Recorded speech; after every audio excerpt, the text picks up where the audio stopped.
Assalamualaikum warahmatullahi wabarakatuh. Perkenalkan, nama saya Andre Mulyono, akhiran NPM 22. Di sini saya akan mempresentasikan demokrasi dalam kajian Islam. Eh, dan ini adalah mata kuliah pendidikan agama Islam 2. Untuk mempersingkat waktu, saya akan langsung ke pembahasan. Pembahasannya di sini demokrasi dalam kajian umum. Istilah demokrasi lahir dari bahasa Yunani yaitu demokratia, yang artinya adalah kekuasaan rakyat, yang dibentuk dari kata demos yang berarti rakyat dan kratos yang berarti kekuasaan. Demokrasi merujuk pada sistem politik. Demokrasi muncul pada pertengahan abad ke-5 dan ke-4 sebelum Masehi di negara kota Yunani kuno, khususnya Athena. Menyusul renovasi rakyat pada tahun 508 sebelum Masehi. Penggagas dari demokrasi tersebut pertama kali adalah Solon, seorang penyair dan negarawan. Paket pembaharuan konstitusi yang ditulis menjadi dasar bagi demokrasi di Athena. Namun, Solon tidak berhasil membuat perubahan. Kata demokrasi telah mengalami berbagai banyak penafsiran, bahkan perubahan makna, hingga jauh dari pengertian awalnya, yakni pemerintahan oleh rakyat, hal yang dapat difahami dari makna ini.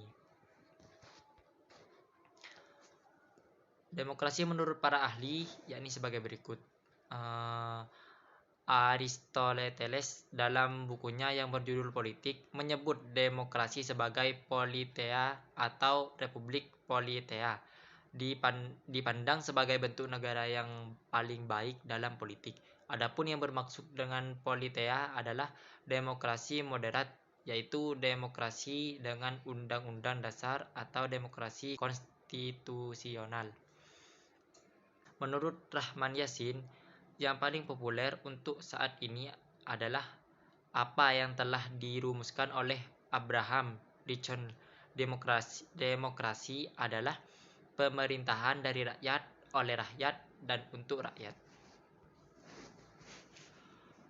Oke, slide yang berikutnya adalah pendekatan model yang digunakan oleh ilmuwan sosial untuk menjelaskan perkembangan politik Barat untuk mempelajari demokrasi sebagai berikut. Max Harrison, seorang ilmuwan politik asal Kanada, dalam bukunya yang berjudul The Life and Times of Liberal Democracy, Max Harrison membedakan 4 model demokrasi liberal, yaitu yang pertama protective, developmental, equilibrium, dan participatoris.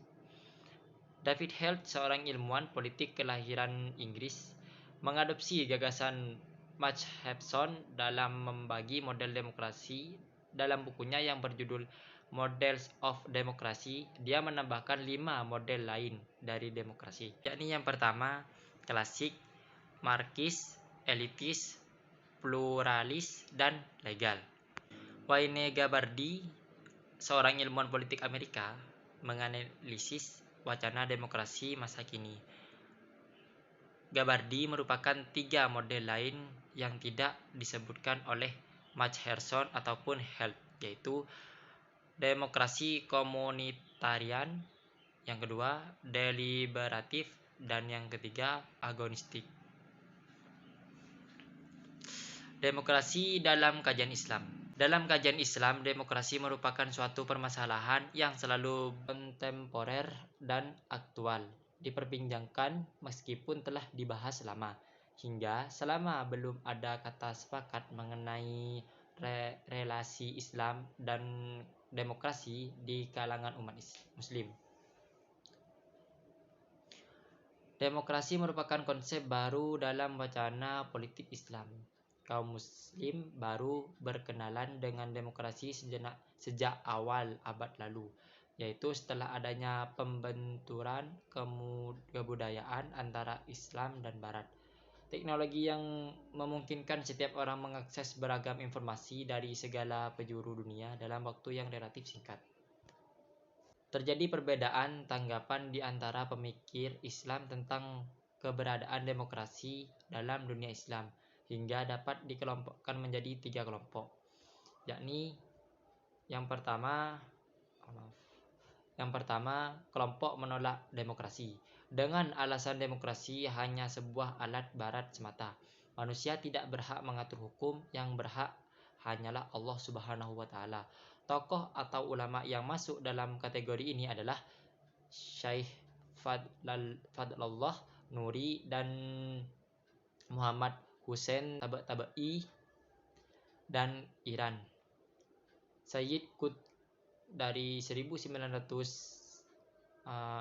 sampai 966 dan Sya'rawi dari Mesir, Ali Bajhaj dan Abdel Qadir Mughni dari Aljazair, Hasan At-Turabi dari Sudan, dan Ali Ridha An-Nahwi Abdul Qadim Zulum. Oke, yang kedua, kelompok moderat. Kelompok yang tidak dengan serta-merta menerima dan menolak demokrasi. Demokrasi baru dapat diterima jika sudah melalui proses islamisasi. Tokoh atau ulama yang termasuk dalam kelompok ini adalah Abu Al-A'la Al-Maulidin dan Muhammad Iqbal dari 1876 sampai 1838 dari Pakistan, Imam Khomeini dari Iran, serta Muhammad Dia al-Din Rais dari Mesir.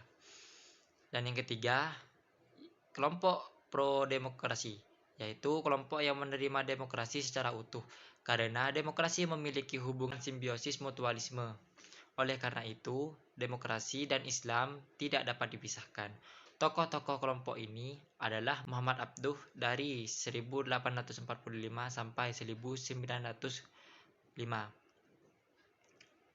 Rashid Ridho dari 1865 sampai 1935, Syekh Muhammad Saltur Ali Abdul Ar-Razzaq dari 1888 sampai 1966, Khalid Muhammad Khalid, Muhammad Husain Haikal, Toha Husain 1891, Zakaria Abdul Mu'nim, Ibrahim Al-Khatib, Mahmud Akkad, Muhammad Imarah dari Mesir, Sadek Jawad Sulaiman dari Oman, Mahmud Muhammad Toha dan Abdullahi Ahmad Al-Naim dari Sudan, Bani Sad dan Mehdi Bazargan dari Iran, Abbasi Madani dari Aljazair, dan Hasan Al-Hakim dari Uni Emirat Arab. Fazlur Rahman, pemikir dari Pakistan yang menetap di Amerika Serikat, dan beberapa pemikir dari Indonesia seperti Abdurrahman Wahid atau Gus Dur dan Nurcholish Madjid. Dan sekarang kita masuk ke pembahasan syura dan demokrasi dalam perspektif Al-Quran. Untuk mempersingkat waktu, kita langsung ke pembahasan. Secara bahasa, syura atau as-syura diambil dari kata syara yasyuru sayauran, yang berarti mengambil madu atau melatih. Adapun asyura atau al-masyurah berarti nasihat, saran, atau pertimbangan. Syura secara bahasa memiliki banyak makna, yakni secara bahasa demokrasi, berasal dari dua kata, yaitu demos yang berarti rakyat dan kratos atau kratein yang berarti pemerintahan. Dari istilah ini, demokrasi biasa diartikan sebagai pemerintahan rakyat, atau yang lebih kita kenal sebagai pemerintahan dari rakyat, oleh rakyat, dan untuk rakyat. Syura dan demokrasi dalam Al-Quran.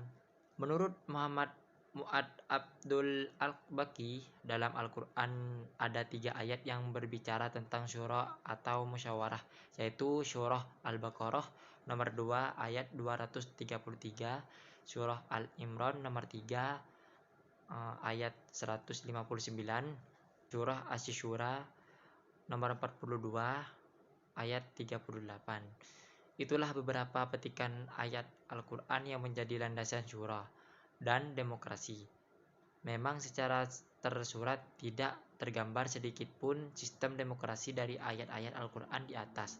Akan tetapi, jika dicermati dan ditelaah secara seksama, ayat-ayat Al-Quran di atas berisi anjuran kepada umat Islam untuk menjunjung tinggi dan membudayakan sikap demokratis yang secara tersurat digambarkan dalam bentuk pemerintah untuk selalu bermusyawarah dalam berbagai aspek kehidupan.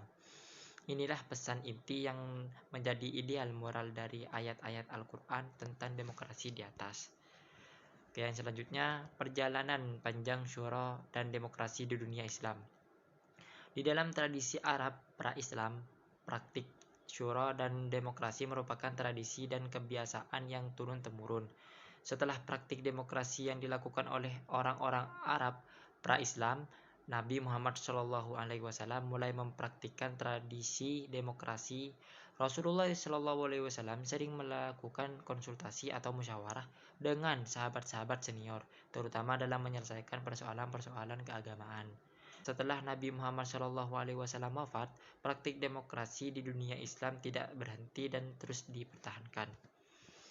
Dan di slide yang selanjutnya yaitu demokrasi dalam konteks masyarakat Indonesia. Sebagaimana perjalanan panjang demokrasi di dunia Islam, tradisi demokrasi di Indonesia pun telah melewati proses yang cukup panjang dengan beragam eksperimen, baik berskala lokal maupun nasional.